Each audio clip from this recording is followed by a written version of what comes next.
The night hangs heavy over Port Charles, thick with fog and unspoken danger. The city looks calm from a distance, but beneath the silence, secrets are shifting, alliances are cracking, and fate is quietly loading a gun. On the rooftop of Metro Court, Drew Kane stands alone, staring out at the harbor like a man already haunted by what's coming. His phone buzzes in his pocket, but he ignores it. He knows why he's here. He also knows someone else does too. Footsteps echo behind him, slow and deliberate. Drew doesn't turn right away. He exhales, tired but alert. "You know," he says calmly, "for a city full of liars, you're not very good at sneaking up on people."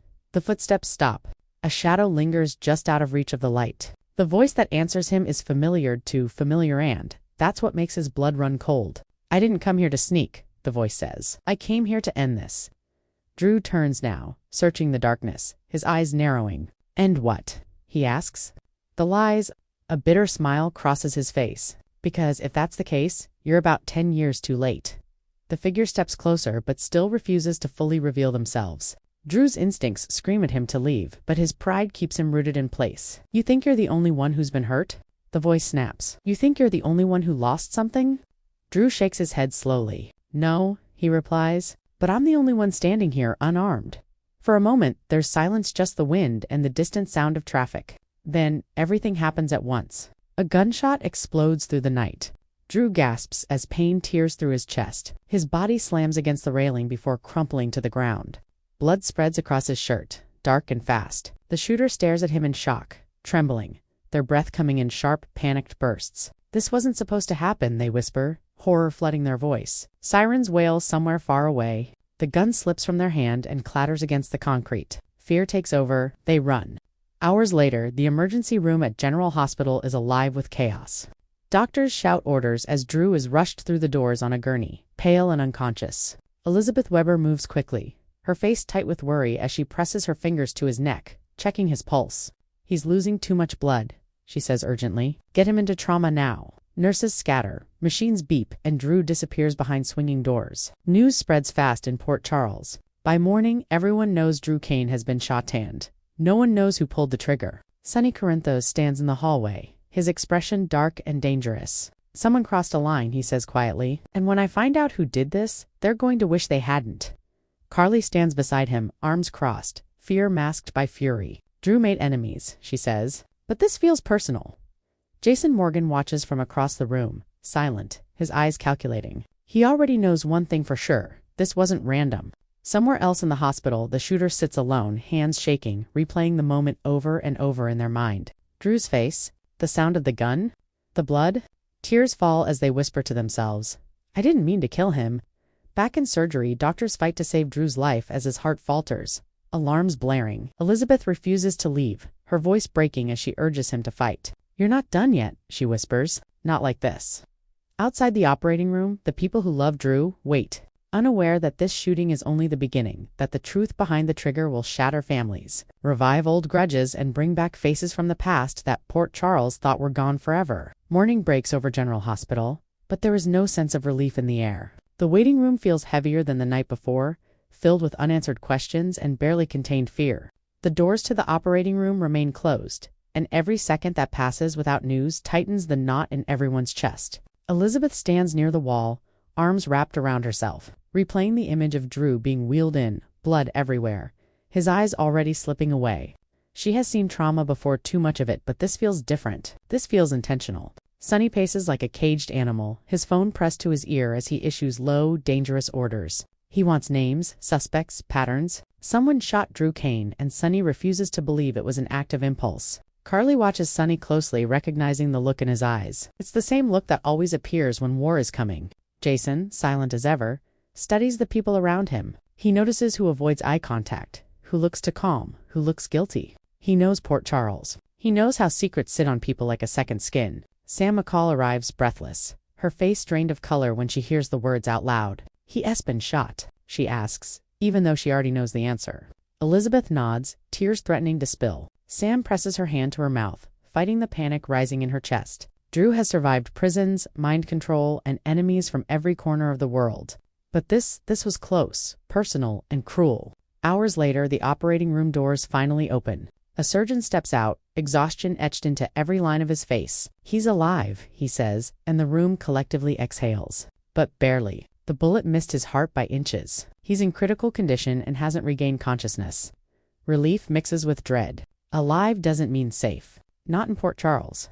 As Drew is moved to the ICU machines, keeping rhythm for a body that can't do it alone, the shooter watches from a distance, hidden in plain sight.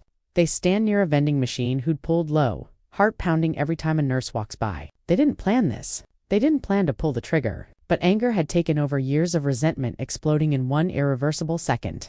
In another wing of the hospital, a familiar figure steps off the elevator, someone no one expected to see again. Jason's eyes narrow as he spots him. The man hasn't changed much, just harder around the edges. "You've got a lot of nerve showing up now," Jason says coldly. The man smirks. "I heard Drew got shot," he replies. "Figured Port Charles could use another ghost." The tension between them is electric. Old history. Old blood. Word of the shooting spreads beyond the hospital walls. At the Corinthos house, Michael struggles to process it.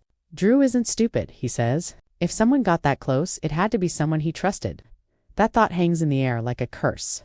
Back in the ICU, Drew's fingers twitch. Elizabeth leans forward instantly. "Drew?" she whispers. His eyes flutter but don't open. His lips part and a sound escapes, barely audible, but enough. Elizabeth strains to hear him. "Who did this?" she asks softly. Drew's brow furrows, his breathing uneven. One word slips out, fractured and incomplete. "Not a stranger." Elizabeth's heart drops. Not a stranger means the danger is closer than anyone wants to believe. Outside the room, Sonny receives a text that makes his jaw tighten. A name, a possible lead. Someone who had motive, access, and a past filled with unresolved rage. Sonny looks up, locking eyes with Jason. "This is about to get ugly," Sonny says quietly. And somewhere in Port Charles, the shooter sits alone, staring at the bloodstain they can't wash out of their memory. Knowing one truth they can't escape: Drew Cain survived. And when he wakes up, everything will change. The ICU is unnervingly quiet, broken only by the steady beep of machines keeping Drew Cain alive. His chest rises and falls with mechanical assistance, each breath borrowed, each second fragile. Elizabeth sits beside him, refusing to leave, her eyes locked on his face as if sheer willpower might pull him back. She keeps replaying his words in her mind. Not a stranger. Those 3 words change everything. Whoever shot Drew wasn't some random enemy from the shadows. It was someone close enough to hurt him long before the bullet ever did. Down the hall, Sonny and Jason stand shoulder to shoulder, their conversation low but heavy with consequence. Jason's instincts are already moving faster than the facts. He knows betrayal when he smells it. "Drew trusted too many people," Jason says. "That narrows the list more than you think." Sonny nods grimly. "And it makes it more dangerous." Carly joins them, her face pale but determined. "Everyone's acting like this is business," she says. But Drew isn't just business. This was personal. The 3 of them exchange looks that say the same thing: this investigation won't follow the rules. Meanwhile, Sam sits alone in the chapel, staring at the flickering candle in front of her. Guilt twists in her chest. Her last conversation with Drew wasn't kind. Words said in anger now feel like weapons she can't put down. She whispers his name like a prayer, promising silently that if he wakes up, she'll make things right. Across town, in a quiet apartment far from the hospital, the shooter paces back and forth, hands shaking, mind unraveling. Every sound feels like sirens. Every shadow feels like Jason Morgan. They scrub their hands raw at the sink, as if water could erase the memory of pulling the trigger. "He wasn't supposed to die," they mutter. "He wasn't supposed to matter this much." Back at General Hospital, a new shock ripples through the corridors as another familiar face appears. Robin Scorpio. Her return is unexpected, her expression serious as she hugs Elizabeth tightly. "I came as soon as I heard," Robin says. "If there's anything experimental, anything at all, I'll help." Her presence sends a message. This case is bigger than Port Charles. As Robin examines Drew's chart, something catches her attention. "This wasn't just luck," she says quietly. "The angle of the shot, the timing. Whoever did this knew exactly where Drew would be." That realization sends a chill through the room. Knowledge like that only comes from proximity. Trust. Jason starts pulling threads immediately. He tracks Drew's last phone calls, last meetings, last arguments. One name keeps surfacing again and again: someone who had access to the Metro Court rooftop, someone who knew Drew's schedule, someone whose relationship with him had recently fractured beyond repair. Sonny hears the name and goes still. "That's a problem," he says. "Because if it's true, this won't end quietly."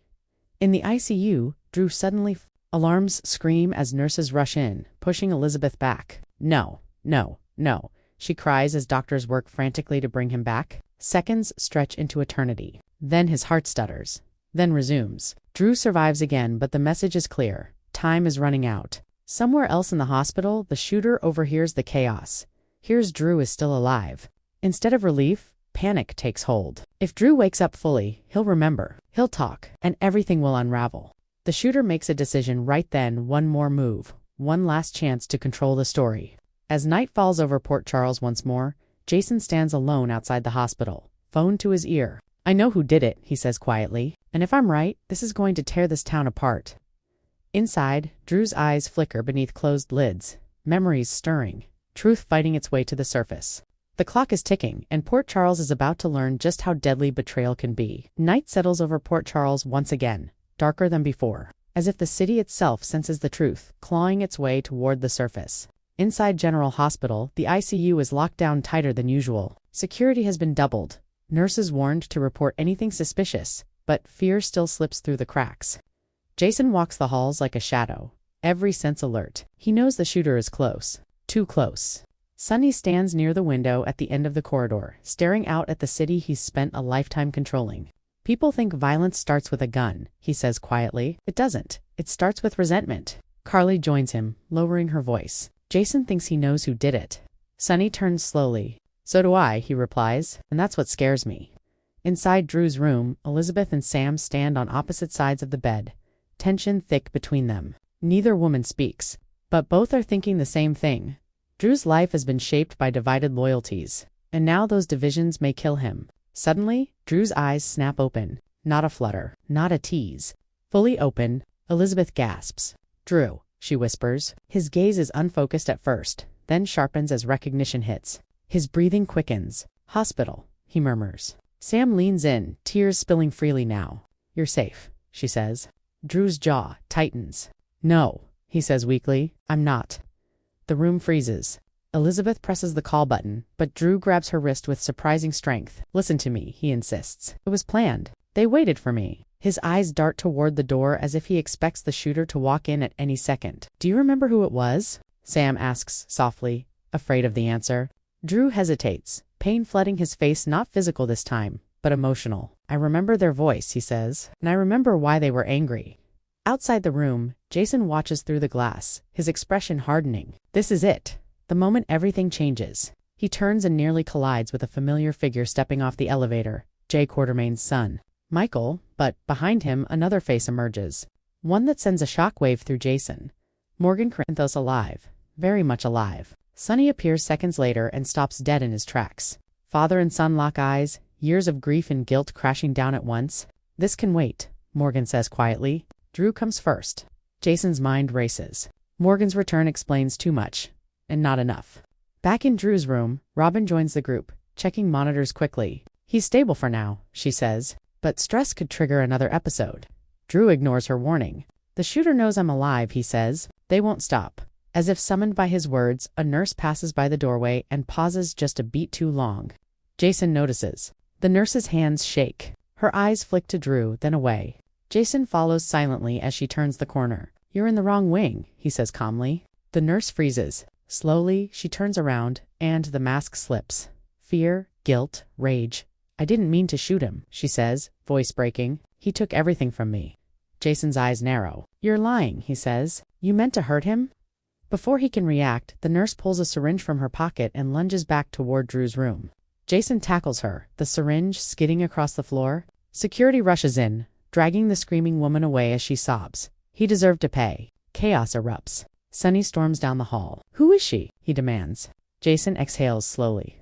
"A decoy," he says. "She's not the real shooter."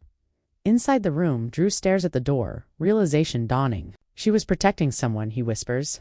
"Someone closer." Sam's face drains of color. Elizabeth swallows hard. Drew closes his eyes, a single tear slipping free. "The person who shot me," he says, "was someone I loved." The words hang in the air like a death sentence as Port Charles edges closer to a truth that will shatter everything. The hallway outside Drew's room feels suffocating after his confession. "Someone I loved." Those words echo through the air, lodging themselves into every heart within earshot. Sam feels like the floor is tilting beneath her feet. Elizabeth grips the edge of the bed, forcing herself to stay steady. But her mind races through every possibility, every face that has stood close to Drew over the past year. Jason steps inside the room, closing the door behind him, his presence calm but commanding. "Drew," he says evenly, "I need you to focus." not emotions. Facts. Drew exhales slowly, pain tightening his chest as memories resurface in fragments raised voices. Accusations, old wounds ripped open. We argued, Drew admits. Badly. They said I betrayed them. That I chose the Quartermaines, chose Port Charles. Over them, Sonny's eyes darken instantly. Family, he mutters. This always comes back to family. Outside the room, Morgan listens silently, his return already causing ripples no one is prepared for. He knows more than he's saying. He's known for a while, and that knowledge weighs on him like a loaded gun. Back inside, Drew continues, his voice rough. They followed me to the rooftop. They weren't supposed to have a gun. He swallows hard. But they did. Sam's breath catches. Drew, was it me? She asks the question, tearing itself out of her chest. Drew turns his head slowly, meeting her eyes. No, he says immediately. Never you. Relief and shame crash into Sam all at once. Elizabeth steps forward. Was it someone we know? She asks softly. Drew doesn't answer right away.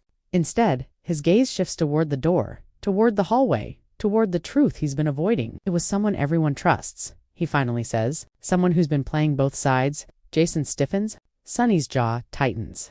Morgan closes his eyes, as if bracing himself for impact. As if the universe itself can't hold the secret any longer. The door opens.